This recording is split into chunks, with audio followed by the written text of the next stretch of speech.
ইন্নাল্লাযীনা আমানু ওয়া আমিলুস সালিহাতি সায়াজআলু লাহুমুর রাহমানু ওয়ুদ্দা, যারা ঈমান আনে আর দাবি অনুযায়ী ভালো কাজের আঞ্জাম দেয়, সৃষ্টি জগতের ভেতরে আল্লাহ তার প্রতি একটা মায়া মহব্বত তৈরি করে দেয়। এই জায়গায় আমার মনে হয় দুনিয়াদার কোনো মানুষ যদি এভাবে মারা যেত, তো এত আলেম এই জায়গায় হয়তো আপনি পেতেন না।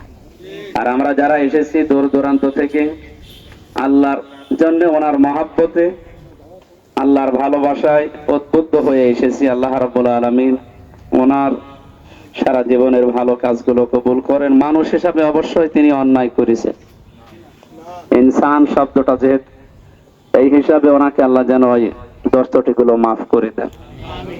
দুনিয়াতে আমাদের এই ছোট্ট জীবনে আমরা যদি দিন এই জমিনে কায়েম করার জন্য চেষ্টা না করি, তাহলে আমাদের জীবন ব্যর্থ। উনি দিন ছড়িয়েছেন, আমরা কায়েম করবো ইনশাআল্লাহ। সালাম। আলহামদুলিল্লাহ, এই পর্যায়ে আলোচনা নিয়েছেন বাংলাদেশ জামাত ইসলামের কুষ্টিয়া জেলা শাখার সম্মানিত আমির আবুল হাশেম স্যারকে আমি আলোচনা করার জন্য অনুরোধ, এবং পরিবারের পক্ষ থেকে তাকে জানাজা পড়ানোর জন্য অনুরোধ করছি।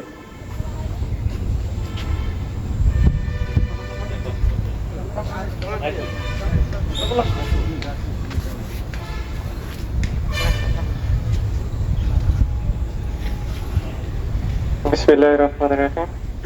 সম্মানিত উপস্থিতি, আজকে এই জানাজায় উপস্থিত বাংলাদেশ জামাত ইসলামের সাবেক জেলা আমির আমাদের অধ্যক্ষ AKM Mohsin Ali sir, Maulana Abul Hashem sir এবং দেশ বরঙ্গ আলেম মৌলানা মুফতি আমির হামজা সহ উপস্থিতি, আসসালামু আলাইকুম ওয়া রাহমাতুল্লাহ।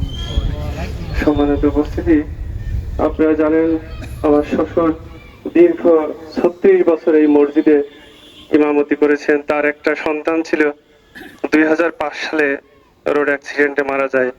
হাসিব অনেক দুঃখ ভারাক্রান্ত থাকতেন সবসময়। আমি এই 13 সালে এখানে তার বড় মেয়েকে বিবাহ করছি। তার পরের থেকে 8 বছর আমি সুদী হিসেবে তার সাথে যখন কথা বলেছি, তার কাছে গিয়েছি, আমি এটুকু বলতে পারি যে 20 বছর তাকে আমি যেভাবে চিনেছি, এই খাজানগর কেন এতটা অঞ্চলে তার কোনো শত্রু আছে বলে আমি খুঁজে পাইনি।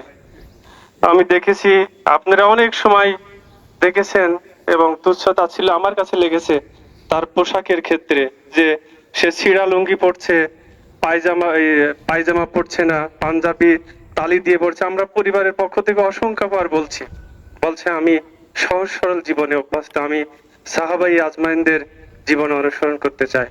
সম্মানিত উপস্থিতি, আপনারা মাফ করে দেবেন সবাই, এবং সে যদি কোনো ঋণী থাকে আমাকে বলবেন, আমরা পরিবারের পক্ষ থেকে আপনাদের ঋণ পরিশোধ করে দেব।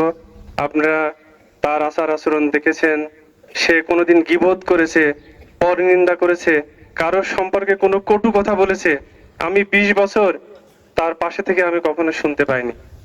কখনো শত শত দিন আমি দেখেছি যে বিভিন্ন নির্যাতনে সে বাসা থেকে অন্যের বাসায় রাত যাপন করেছেন, কিন্তু সেই সরকারের প্রধানকে তিনি কখনো গালি দেননি। তিনি সবসময় একটি কথা বলতেন যে আল্লাহ এই মহিলাকে তুমি হেদায়েত দাও।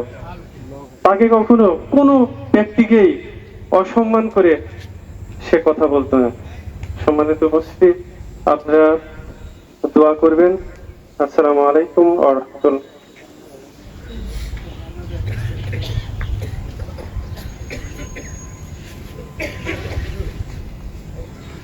সবাই দয়া করে কাতারে দাঁড়িয়ে পড়েন।